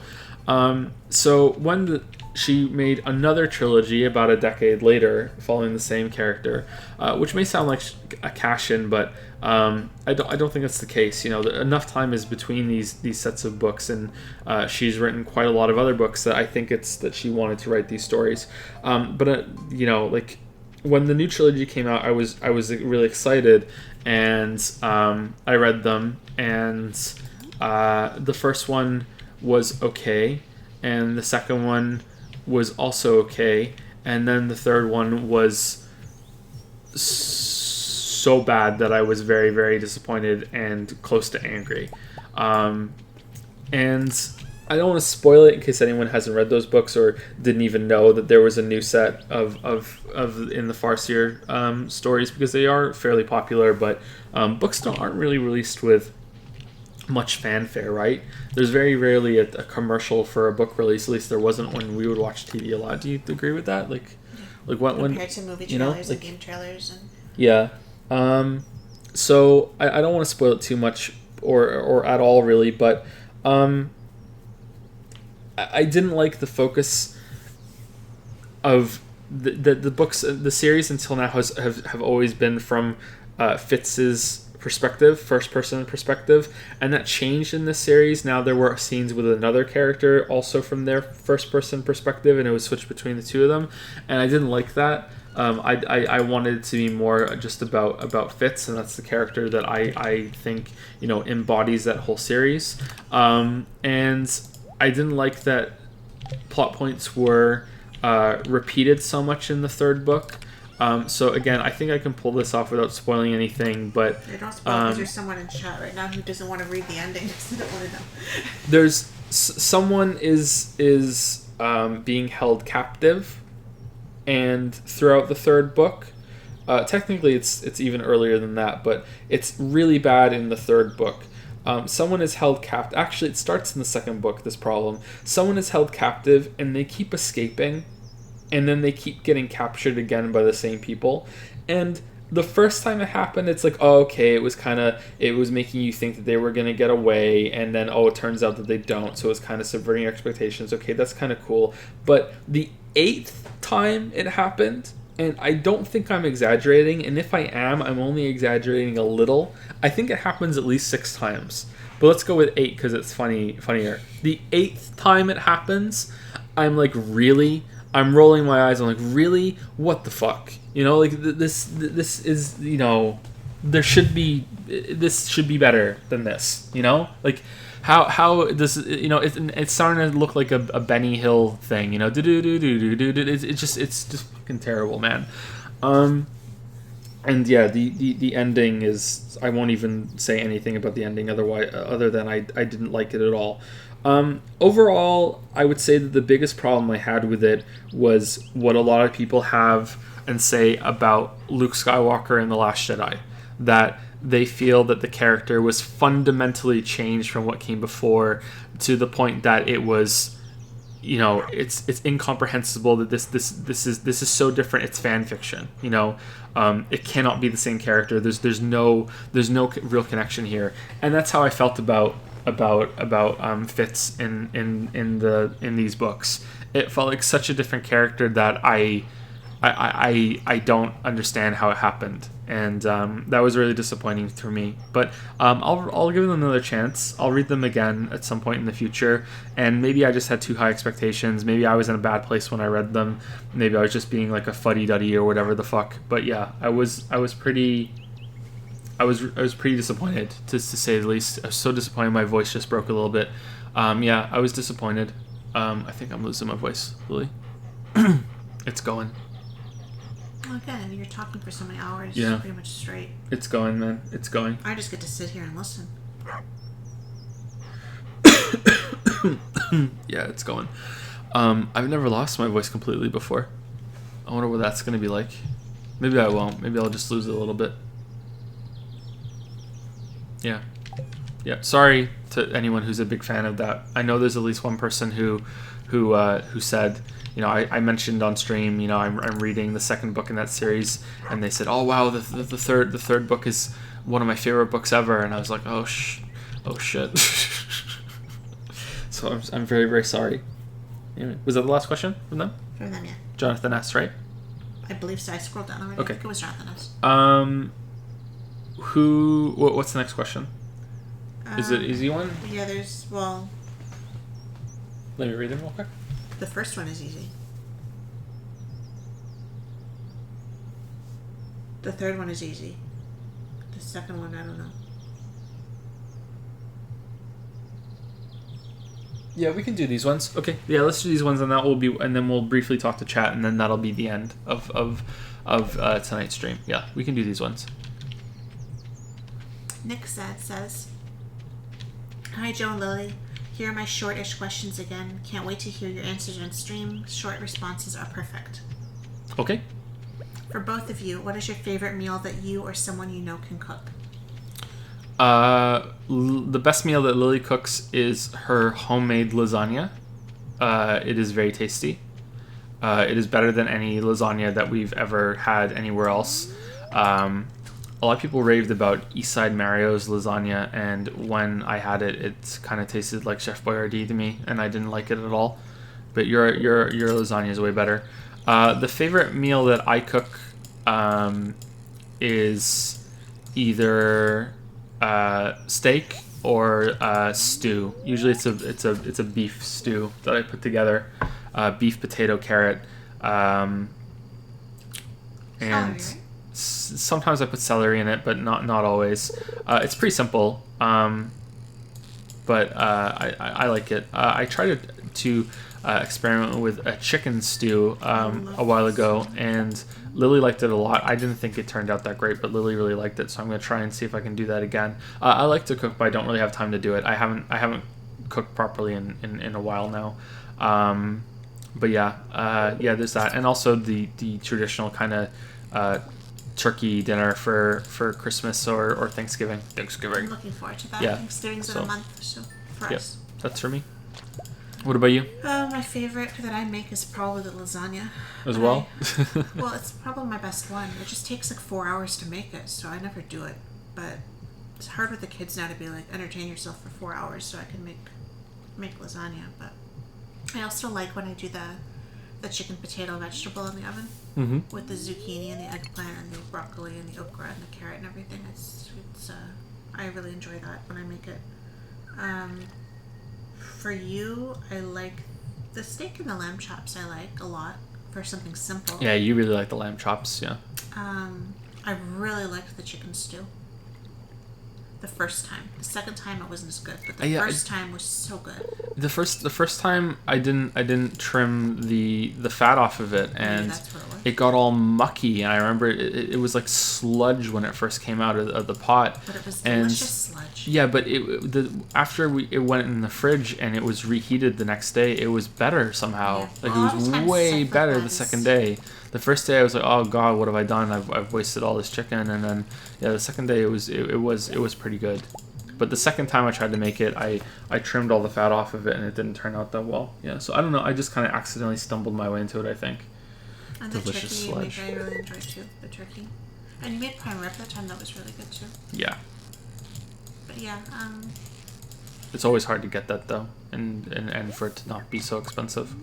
I've been craving a few meals that I had when I was a kid lately, that my grandmother used to make and that my parents would make. So I'm curious. I want to go through my recipe binder that I have and see what recipes I have and if I can make one of them, because I've been thinking about like lemon rice and Spanish rice. And Chad is memeing your delicious sludge comment. It was delicious. You can't judge me. You didn't have it. You don't know. Yeah, see if I can branch out a little bit and try something maybe a little bit more adventurous than the lasagna is a lot of work, right? So maybe I can pull something else off. I'll try the chicken stew again if you make the lasagna. Okay. You got a deal. Joe, do you have any intention of playing the Star Wars game that Respawn Entertainment is putting together? It's the studio that made Titanfall. It's still being developed, and I don't want to get too excited, but I'm really hopeful that a good Star Wars game can make up for the low-quality movies that have been coming out. I didn't know they were making a Star Wars game. Are they really? Respawn Star Wars. Oh, it auto-completes Star Wars game. It is called Star Wars Jedi Fallen Order. Is there a trailer or anything? No? No, nothing? It's just the title? And we'll focus on dark time in the Star Wars timeline when the Jedi are being hunted. Ooh, okay, yeah. Titanfall 2 was like fucking banging, man. Titanfall 2 is really good, really good. Yeah, I'll play that. Yeah, I think I'm way more interested in the Star Wars games now that I'm in the Star Wars movies, thanks to the last Red Eye. So I would be very interested in that. Yeah, for sure. I can't say anything else about it because I don't know anything else about it, and apparently no one else does either. But yeah, that sounds cool. Over the past 2 years, I have been getting more and more into reading. Can you recommend which of your books would be a good one to start out with? Thanks a bunch. If you like sci-fi, you can either try the Lost Starship, which is a standalone novella. It's set in the same universe as the Bounty Hunter series, and I think there's 1 or 2 references to it, but there's nothing that is necessary to understand the story. I think they're just more like nods or Easter eggs. I can't fully remember. But if you would prefer a longer set, the Bounty Hunter series, it starts off a bit rough. I spoke about this last night, I think. They were meant to be, commercial genre fiction, and I got more into them as they went on. So they're quite light, and they're definitely not high art. But yeah, they get better as they go along. So if you can get through or even enjoy the first ones, you'll really enjoy the ending as well. What the ending it currently has, and the last books in the series. If you like fantasy, Wizard and the Dragon is a standalone novel that eventually gets tied into the Monster Slayer series. It's based in the same universe. You don't need to read those though. You can just read that book and that's fine. It's a full complete story. Again, it's meant to be genre fiction. I'm still quite happy with it because it ends so well. And if you like that, then you can move on to the Monster Slayer series if you want to continue that universe, and it gets linked eventually. So again, as they go on, they get better. Monster Slayer series 2 is quite strong, I think. I really enjoyed that. There are a couple of good stories there. One of them is so the series is a collection of books. Some are short stories, some are novellas. And in the case of Monster Slayer series 2 and Bounty Hunter series 3, 2 of them are full novels. The Silver Crusader is a full novel, and A Murder of Vampires is a full novel. Some of the rest veer close to full novels, but most of them are novellas. So they're pretty good, I think. The later ones, I'm very happy with them, and most of the readers were too. The response was really good. What about you, Lily? If you're gonna start, I only have 2 novels available on Amazon, and if you're gonna start with one of them, you should probably just start with the Hallingsford Murders, which is the first one I wrote of the 2, and it sold the best and it had the best reviews. By the time the second one, The Murder of Jennifer Moss, came along, the algorithm and everything was already fucking up, and it didn't sell anywhere near what the other one had done, despite having good reviews and lots of emails and interest and everything like that. It just didn't do as well. So while The Murder of Jennifer Moss is my favorite of the 2 in terms of the characters and that I feel my writing improved, the Hallingsford Murders might have the better story, and it did better. And Hallingsford Murders sold so many copies. It sold more than 10,000 copies. It was really well received, and it was mostly positive reviews. So. It sold way more than 10,000 copies. That's what I counted. It's way more. Yeah, that was like I counted up on before top, when we started doing the queries, right? So top sellers list on a bunch of genres for a while. Yeah, it sold way more than that. Yeah, it did really well. I was really proud of that one. And I followed up with The Murder of Jennifer Moss, and like I said, I felt that one did better in a lot of ways, and I'm sorry that it didn't. I would have liked to see how it compared. If things had been the same situation, but it had changed. So, Yeah. So yeah, if you're interested in a murder mystery, the Hollingsford Murders probably. It's about a grown estranged family whose parents are suddenly killed, and they wind up all back together in the same house that they tried to get away from, and there's another murder and they can't leave. So it's about them trying to work out what happened to their parents, and what's happened in their childhood and what's happening now, and if one of them is going to be next to die, and but also hating each other, and not wanting to work together and just wanting to run from each other. So yeah, if you like something that's kind of family drama and a bit psychological and murder mystery, then maybe give it a try. And if you do, I hope you like it. I like that one. Yeah. I think Hollingsford's is the best one of the two. But I haven't read the new one yet because I'm a scumbag. You'll read it eventually. I wrote a third one. I'm waiting for Joe to read it so I can try to send that one out for agents without self-publishing it and, possibly hurting my case. And then I'm working on a fourth one right now too.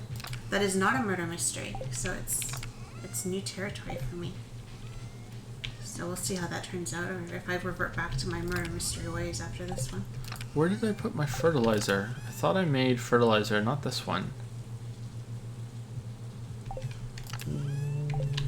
Didn't I make a bunch of fertilizer? This one? Other stream? Did I use it on some... Oh, I used it, didn't I? That's why. I didn't use it on the melons. I used it on something else. Okay. Alright. Does Lily ghostwrite all your books show? I wish. Less work for me. That would be great. Lily's very talented. Hopefully I'm improving. I really want you to read the one that you're sitting on, because I want to know if it's better than the other two. So that's the thing, right? That's what you want. You want with every book that you get better. Yeah, you always want to be getting better.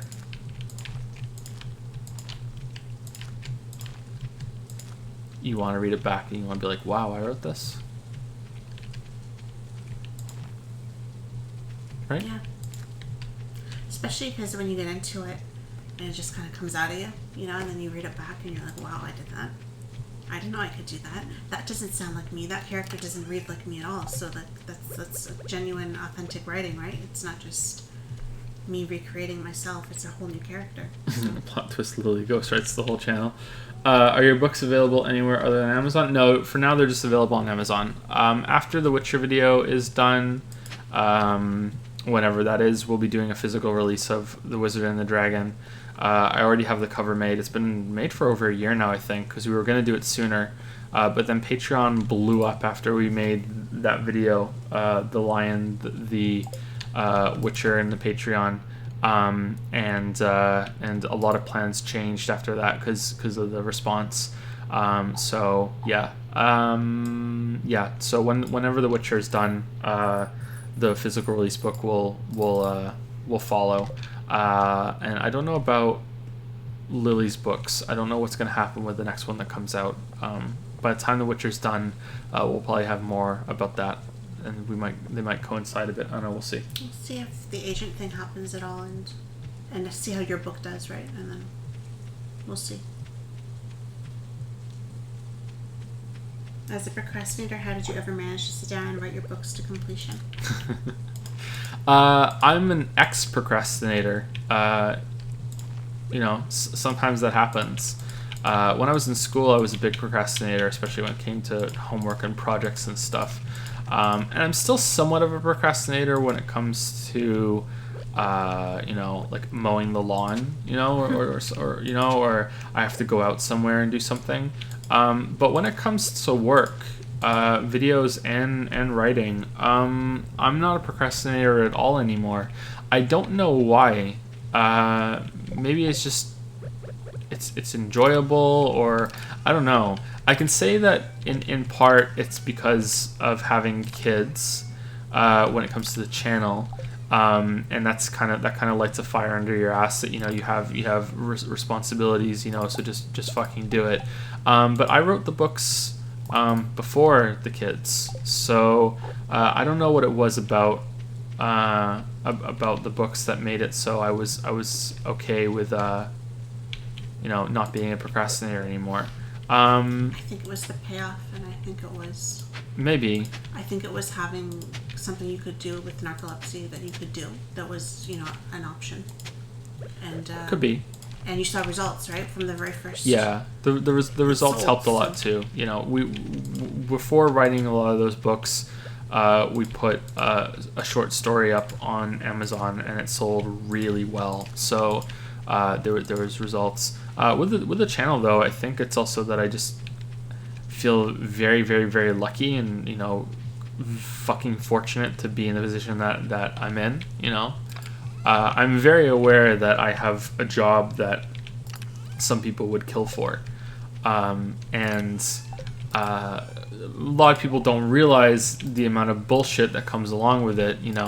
To just pull that back a little bit, it's not all hugs and puppies, but I do feel very, very fortunate, and I don't want to squander that. So I think that helps too. But yeah.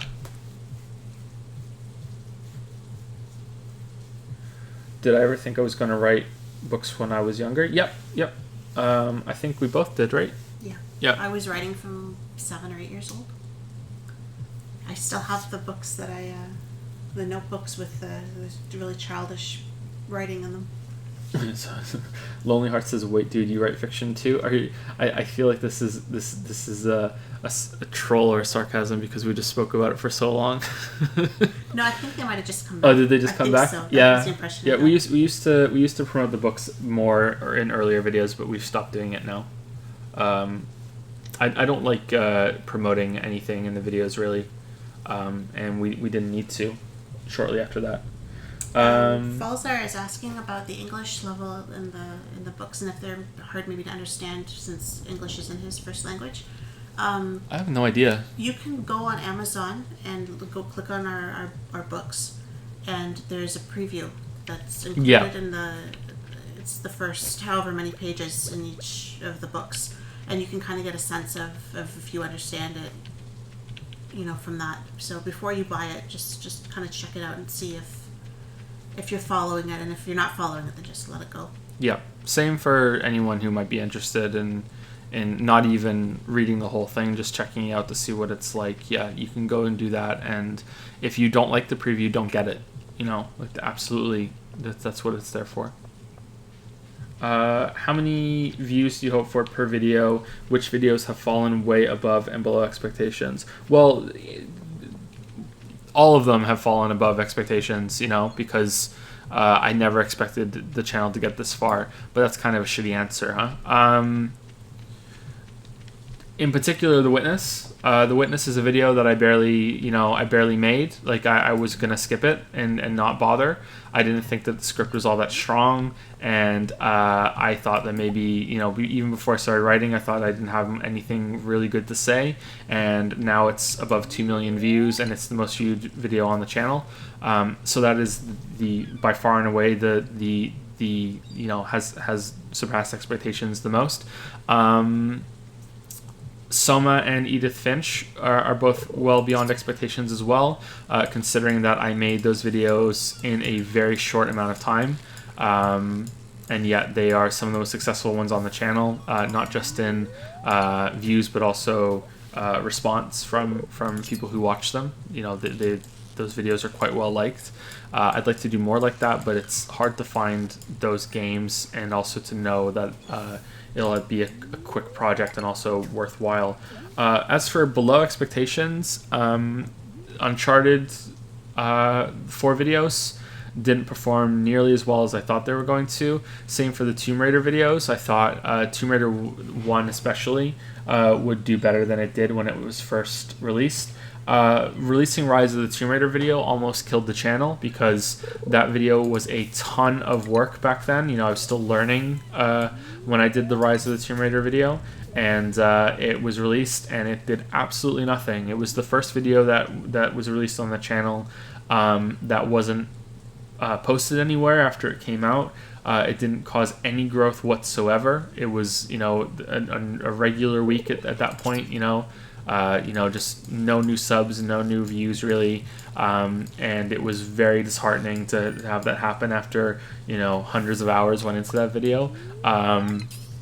The big Uncharted and Last of Us video was not that well received either in terms of views. People liked it, especially those that really understood that it's supposed to be mostly a watchable plot synopsis. So that part was good. Same with the Resident Evil Radio video. People tended to like it, but in terms of views, the Uncharted and Last of Us didn't do that well at all, considering how long it is. Now, if you go and look at it now, it's almost at 1 million views. So this is the caveat. Just because they didn't launch well doesn't mean that they didn't, eventually come into quite a lot of views. So I don't really know why YouTube keeps recommending that Uncharted and Last of Us video to a lot of people, but it does. So it gets quite a lot of views. In fact, I think right now it's getting more views than any other video on the channel except for the new God of War video, because YouTube's algorithm is just recommending it around the place for some reason. And same for the Tomb Raider videos. Now they've gotten a fair amount of attention after the fact, but when they first went up, it was surprisingly low. Did I like Spider-Man? Spider-Man was okay. Yeah, it was okay.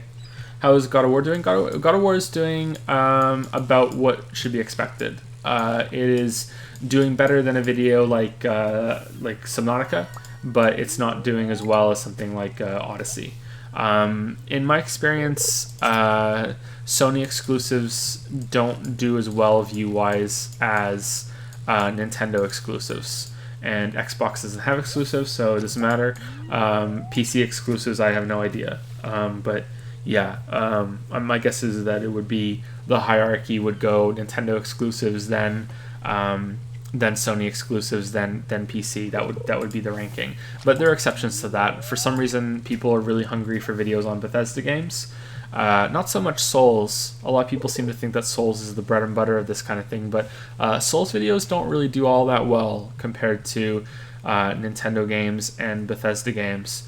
Yeah, so.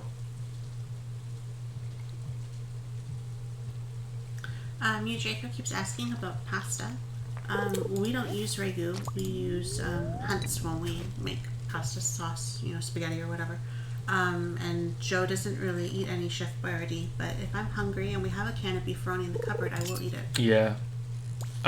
Joe is also usually dump a whole bunch of Parmesan cheese on it first. I'm mildly allergic to onions, or intolerant of onions. I shouldn't say allergic because that implies something that isn't there. Although maybe, I don't know. I've never been properly tested.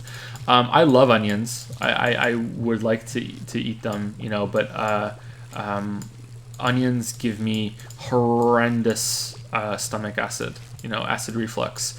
I used to think that I was getting, the chronic acid reflux, and it was going to be a huge problem going forward, and that maybe there was something I need to go to the doctor about. But then I cut onions out of my diet, and it went away completely. So it's just something about onions that just makes my stomach acid just fucking boil, and it's really, really bad. Every so often I will have something that has a little bit of onion in it, and I'll be okay. But if I eat 3 or 4 meals in a row with a little bit of onion, or one meal that has a lot of onion, I might wake up close to vomiting in the middle of the night, because it's just, it's the acid is just burning its way up my esophagus. It's really, really bad. I hate it. And it's a shame because I like onion. It's good for like the stew that we were just talking about. I like putting onion in the stew, but I can't do that anymore. Rip onions.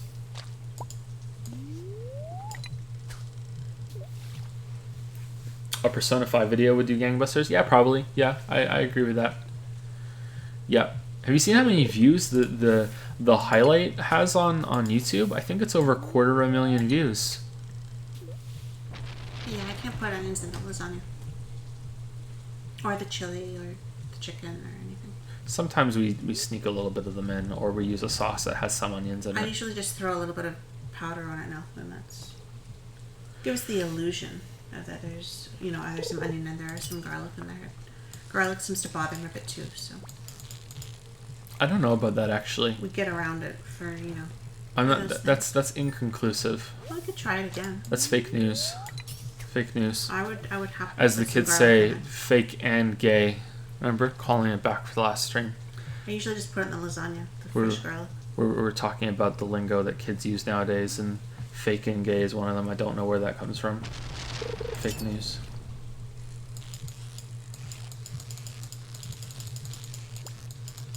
The Danganronpa highlight someone made is really, really good. I haven't seen that one.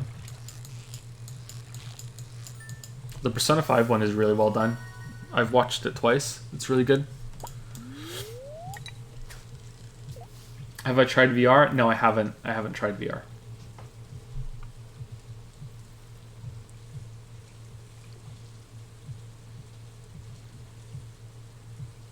And I think that's about it, don't you think? We have to put that on one more time and make sure we didn't miss anybody Okay. because it's turned off again. Okay. Hit the. I'll do it.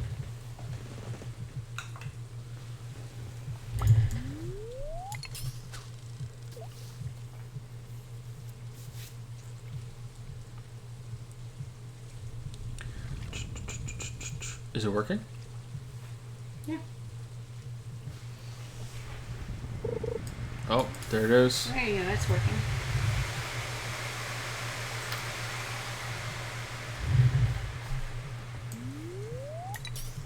It's like getting ready for takeoff, huh? Okay, so we did Gooper, we did Arcane, we did the Rough Plugs Macho. Rough Plugs used 20 bits and said, "What do you call a man with a shovel?" Doug. What do you call a man without a shovel? Douglas. I really like that one. That's a good one. I saw that one when it popped up in chat and I almost started laughing. Shouldn't it be what do you call a man with a smaller shovel? He might, yeah, I guess. Because he dug less? Yeah, you could do that too. Just improved on your joke, bro. And he also used another 10 bits and said, "Plot twist, all the channel fans are just actors hired by Lily to make Joe feel like people would listen to 3-hour-long videos." Damn, it's an elaborate troll you got going on here. I'm impressed. I'm very wealthy. I can hire all these people. Hey, Leia.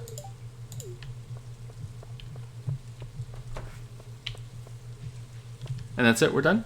Yeah, I guess we should be done. We stopped the Patreon questions so we could wrap this up, so we should wrap this up. Yep, so you're done. It's Alright, 3:30 in the so morning, so- hopefully we can finish this tomorrow or the next night. As always with the, it's Finn and Leo permitting, so there's always a chance that it's that we won't be able to, but we'll give it the best shot that we have. So yeah, hopefully we'll see you then. And then we'll be done. I think one more stream will definitely be done. I think we can do it in one more. Yeah, I was hoping we could be done with this one, but no, there's a lot of questions, and I'm waffling on a little bit more than usual. So hold on, level 5 farming. What's the next one after that? Farming rancher leads to coop master or shepherd, and tiller goes to artisan or agriculturist. I think we want artisan, right? Artisan's the best. I think so. I think you said that to me before. Yeah, let's go with tiller. And we'll go with artisan after that. Okay. Alright, thanks everybody. We'll see you next time. In case you missed it, voting has now begun on the games that subs and patrons are going to decide what we play on stream. It's on Discord if you missed it. We've already done the first round of culling for games that receive less than 10 votes. So I think right now Hollow Knight DLC, Portal 1 and 2, and Dishonored are winning, those three. I've played Portal 1 and 2 before. I don't mind playing them again though. If Portal 1 and 2 win, we're going to go with the top 3 instead of the top 2 because they're so short. Hollow Knight DLC, I'm a little torn on, but I think it'll be okay. And Dishonored I played, but I don't really remember it very well, so it would be like playing it again for the first time, so that's okay. I kind of just rushed through the end too, so I didn't really get a good experience with it. Just because those are the top now doesn't mean they're going to win. Sometimes something comes out of nowhere at the end and takes over after we get to the last round. Yeah. Anyway, so see you guys later. Hey, you guys. Thanks for stopping by.